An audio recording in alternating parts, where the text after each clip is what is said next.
There is a particular kind of quiet math that begins running somewhere in your late 30s, uninvited, tallying what has been built against what was once imagined. You do not summon this accounting. It simply arrives, usually in an ordinary moment, driving home, lying awake, standing in a kitchen that looks nothing like the one you once pictured for yourself at this age. And in that quiet, a question surfaces that no one really prepared you to answer honestly. Why does approaching 40 seem to demand a kind of honesty that your 20s and 30s never required? Why do certain truths remain comfortably avoidable for years, only to become suddenly, unavoidably present, right around this particular threshold? Before we explore this together, subscribe to this channel, where we uncover the hidden psychology behind everyday life. Picture a house you have been building steadily since early adulthood, room by room, often without pausing long enough to ask whether each addition actually reflected what you wanted, or simply what seemed practical, expected, or safe at the time. For years, the construction itself kept you occupied enough to avoid inspecting the architecture too closely. But somewhere near 40, the hammering slows, and for the first time in a long while, you find yourself standing still in the hallway, actually looking at what you've built. Carl Jung believed that the first half of life is devoted to constructing a persona capable, presentable, functional in the eyes of the world, while the second half demands something far less comfortable. An honest reckoning with what that construction may have cost, and what it may have left unexamined. What if the discomfort arriving now is not a sign that something has gone wrong, but simply the arrival of truths that we're always waiting for the moment you'd finally be ready to hear them? Here are 6 such truths, harsh in the way that honesty is sometimes harsh, though rarely in the way fear initially makes them seem. The first truth is that not everyone from your earlier life was meant to stay in this one. Some friendships served a chapter, not the whole story, and their ending was never actually a failure on your part. Why does this feel so difficult to accept, when loyalty was so thoroughly praised throughout your earlier years? Perhaps because no one told you that outgrowing a relationship and betraying it are not the same thing. The second truth is that time is genuinely finite, in a way your 20s allowed you to treat as abstract. This is not a truth meant to produce panic, but clarity, the kind that makes it easier, not harder, to finally stop postponing what matters. Jung might have said that confronting mortality honestly is precisely what allows a person to stop living provisionally and finally begin living deliberately. Is that confrontation frightening? Initially, often. Is it also, eventually, clarifying in a way nothing else quite manages to be? Yes, the third truth is that your parents, if they are still living, are aging in ways you cannot pause or negotiate, and the version of them you knew in childhood is not permanent. This truth arrives quietly, often in a small observation, a slower step, a forgotten word that lands more heavily than it would have a decade earlier. Why does this particular truth ache more sharply after 40 than it did before? Because before 40, mortality still felt like someone else's subject. The fourth truth is that many of your current struggles are not new. They are old patterns, dressed differently, repeating until they are finally understood, rather than simply survived again. Adler believed that unresolved patterns from early life tend to resurface throughout adulthood in new disguises, each recurrence offering another opportunity to finally address what was never fully examined the first time. Why does the same lesson keep appearing in new rooms, with new people? Perhaps because it has been waiting, patiently, for you to finally stop outrunning it. The fifth truth is that comparison has cost you more peace than almost anything else you could name, and the specific life you are living, examined honestly on its own terms, was never actually required to resemble anyone else's. This truth is uncomfortable precisely because comparison has likely operated so automatically for so long that you may not have noticed how much of your dissatisfaction was manufactured by a measurement you never consciously agreed to use. The sixth truth, and perhaps the hardest, is that you are, and always have been, entirely responsible for your own happiness, not in a way that dismisses genuine hardship, but in the sense that waiting for circumstances, other people, or some future milestone to finally grant you peace was never actually going to work. Viktor Frankl believed that meaning is not something that arrives from outside a person's life, but something actively created, moment to moment, regardless of circumstance. Why does this truth feel at first like an added burden? Because it initially reads as blame.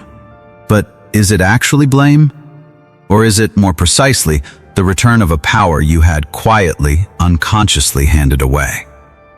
But here is the deeper question worth sitting with longer than any single truth on this list. Why does accepting these things feel like loss, when in most cases, what they actually offer is release? Jung believed that psychological maturity requires confronting the shadow, not the theatrical darkness people often imagine, but simply the parts of life too uncomfortable to examine honestly while still occupied with building. These 6 truths live largely in that shadow, not because they are shameful, but because they were simply inconvenient to face while the house was still under construction. Picture the tree standing bare through winter, appearing from a distance like something finished, without depth.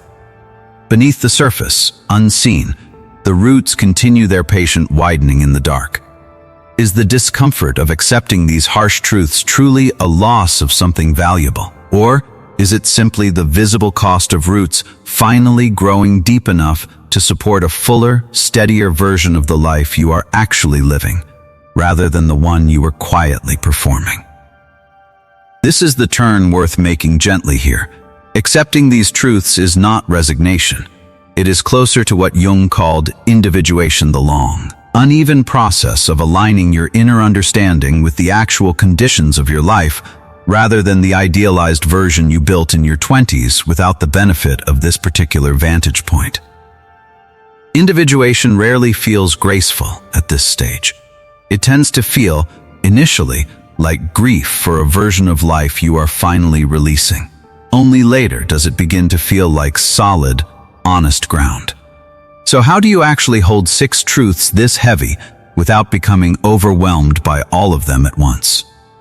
This is where the observer becomes essential, the quiet witness inside you, capable of noticing each truth land, without immediately spiraling into despair over what it might mean. Not the part of you that catastrophizes the finite nature of time the moment it becomes undeniable. The part that can simply notice, calmly, this truth is uncomfortable, and I can hold it without being destroyed by it. Seneca often reminded himself that the fear of loss disturbs a person far more than loss itself, once actually faced honestly. Can you sit with each of these 6 truths individually, giving each the space it deserves, rather than absorbing them all at once as a single, overwhelming verdict on your life so far? Can you allow discomfort to inform you without letting it define your worth? And here is something worth noticing. If you look honestly, variations of these exact truths have likely surfaced before, in smaller, quieter forms throughout your 30s, each time deferred in favor of whatever felt more urgent at the time.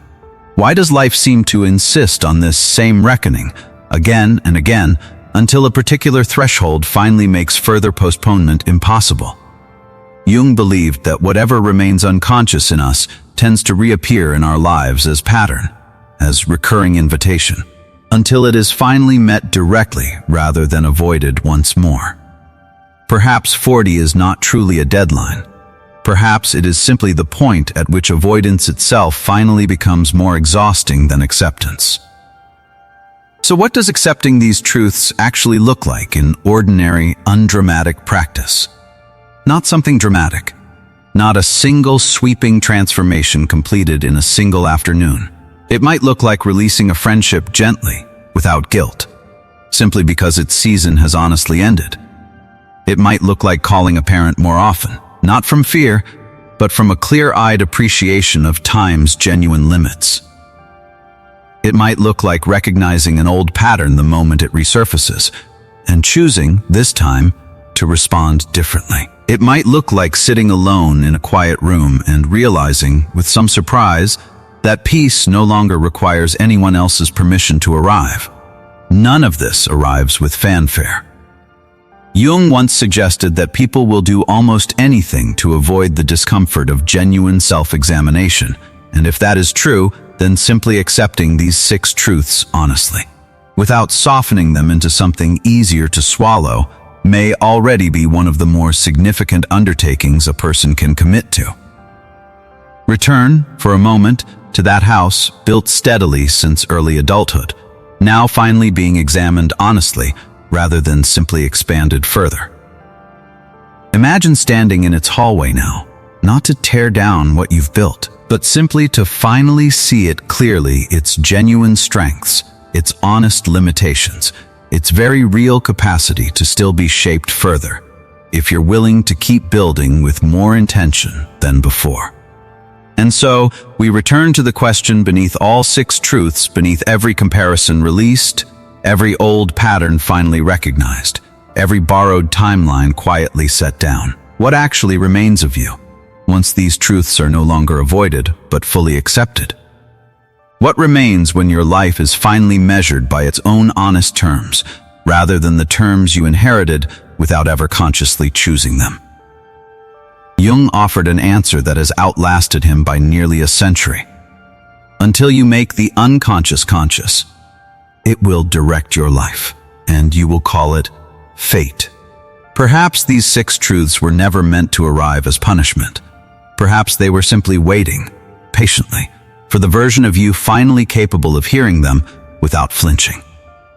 If this resonated, subscribe to this channel and join us as we keep uncovering these hidden truths.